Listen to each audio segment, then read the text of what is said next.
ধর্ম যার যার, উৎসব সবার। প্রগতিশীল সেকুলার বাঙ্গুদেরকে অনুরোধ করতেছি, আগামী কোরবানের অগ্রিম দাওয়াত দিয়ে দিলাম সবাই রে, সার্বজনীন দাওয়াত।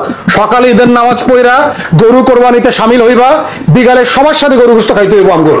তখন বুঝবো যে ধর্ম যার যার, উৎসব সবার কিনা প্রমাণ করতে হইব এই বাঙ্গু সেকুলারদের। আমার কথাই বলছি, আমি দিনে 2-3 বার বলি লা ইলাহা ইল্লাল্লাহ বিসমিল্লাহির রহমানির রহিম, তাই তো আমি মুসলমান হয়ে গেলাম? আমি গির্জায় যাই। ধর্ম যার যার, উৎসব সবার। সামান্য একটা বিষয় নিয়ে পুরো দেশকে মাতিয়ে ফেলছে। আচ্ছা, আপনি কি জানেন? আপনি কি জানেন ধর্ম কি? ধর্ম কাকে বলে? ধর্মটা কি? ধর্ম মতলব ধারণ করা। কোথায় ধারণ করা? এখানে। এখানে ধারণ করতে হয়। আপনি মুসলমান, এখানে ধারণ করুন। আপনি হিন্দু, এখানে ধারণ করুন।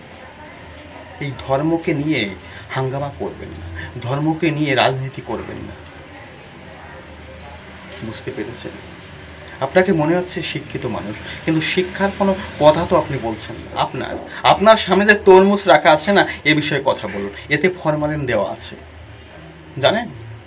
আপনার সামনে যে পেপসি দেখছি না, এই পেপসিতে কেমিক্যাল দেওয়া আছে, জানেন?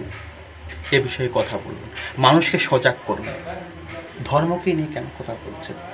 পৃথিবীর প্রত্যেকটা ধর্ম বরাবর, প্রত্যেকটা ধর্ম সমান। আপনি কুরবানের কথাবার্তা বললেন। কুরবান মানে কি? গরু জবাই দেওয়া, মোষ জবাই দেওয়া, খাসি জবাই দেওয়া, একেই কুরবানি বলে? আগে ধর্মটাকে জানো। কুরবানি মানে কি? তুমি যে কৃত কর্ম করেছো, যে পাপ করেছো, সেই পাপকে কোরবান করো, পাপকে কুরবানি দাও। এটাই আছে কোরবানি। বুঝতে পেরেছেন? কোরআনে কোথাও লেখা আছে কোরবানি যে গরু জবাই দিতে হবে, খাসি জবাই দিতে হবে, ছাগল জবাই দিতে হবে?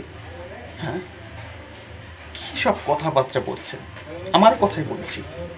আমরা যখন পড়ালেখা করেছি, আমার বন্ধু মুসলমান, তার আত্মীয়ের বাড়িতে গিয়েছিলাম। সে আমার সামনে বসে গরুর মাংস দেখাচ্ছে আর আমি ডিম দেখাচ্ছি। কি সমস্যা? মন থেকে আগে ঘৃণাটা ত্যাগ করুন।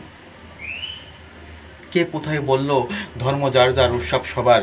সেই বিষয়ে পুরো দেশকে মাতিয়ে ফেলতে হবে এমন কোনো বিষয়? ধর্মটা এখানে ধারণ করুন ভাই। আপনি শিক্ষিত মানুষ, কিন্তু এ ধরনের কথাবার্তা আপনার মুখ দিয়ে শোভা পায় না। কেন বলবেন?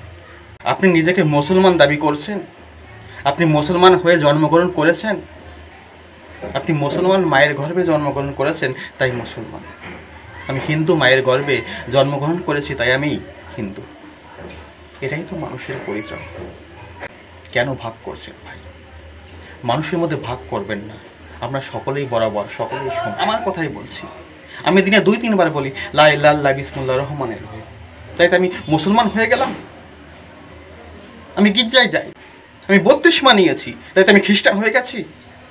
বলুন, এইসব নোংরামি চিন্তা ভাবনা আউট করুন।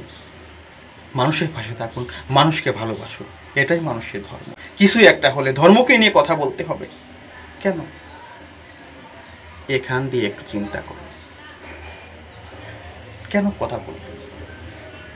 আমরা প্রত্যেকে মানুষ, এটাই আমাদের পরিচয়। কে বলল ধর্ম যার যার, উৎসব সবার? কেন এই বিষয়ে এত কথা? কেন এই বিষয়ে এত কথা বলতে হবে? আমি আপনাকে ছোট করতে চাই না, আমি আপনাকে ছোট করছি না, আপনার ধারণাকে একটু বিশ্লেষণ করছি। আমি ভারতে বাস করি, কিন্তু ভারত থেকে শিক্ষার হার বাংলাদেশে অনেক উন্নত। তবে হ্যাঁ, আপনি এ বিষয়ে কথা বলতে পারেন। স্কুল, কলেজ, ইউনিভার্সিটিতে ঘুষ নেওয়া শেখানো হয় না। তারপরও প্রত্যেকটা কর্মচারী ঘুষ নেয় কেন? এ বিষয়ে কথা বলুন। আপনার কিছু কথা আমার খুব ভালো লেগেছে, তবে হ্যাঁ, সত্যটা বলুন। আমি আপনাকে রিকোয়েস্ট করব, সত্যটা বলুন। এসব ভুলভাল বলবেন না, মানুষের মধ্যে ভাগ সৃষ্টি করবেন না, মানুষের মধ্যে পার্থক্য সৃষ্টি করবেন না। আমরা সকলেই মানুষ, এটাই আমাদের পরিচয়। কোনো কিছু হলেই ধর্মকে টেনে নিয়ে আসবেন না। ধর্ম আপনার অন্তরে। আপনি হিন্দু, আপনি মুসলমান, আপনি খ্রিস্টান, আপনি বৌদ্ধ, আপনার ধর্ম আপনার কাছে শ্রেষ্ঠ। এখানে অন্য ধর্মকে আমি গালি কেন করব? অন্য ধর্মকে ছোট কেন করব? এটা তো একটা চিন্তার বিষয় না? এ ধরনের কথা আপনি বলতে পারেন না। আপনি একজন শিক্ষিত মানুষ, আপনাকে অসংখ্য অসংখ্য ধন্যবাদ। তবে হ্যাঁ, পজিটিভ কথা বলুন, মানুষের উন্নত হয় সেই ধরনের কথাবার্তা বলুন। অসংখ্য ধন্যবাদ। আসলে আমরা সকলে মিলে একসঙ্গে বসবাস করি, ভালো থাকি, ভালো থাকার চেষ্টা করি, এবং হ্যাঁ, পাশের মানুষকে ভালো রাখি।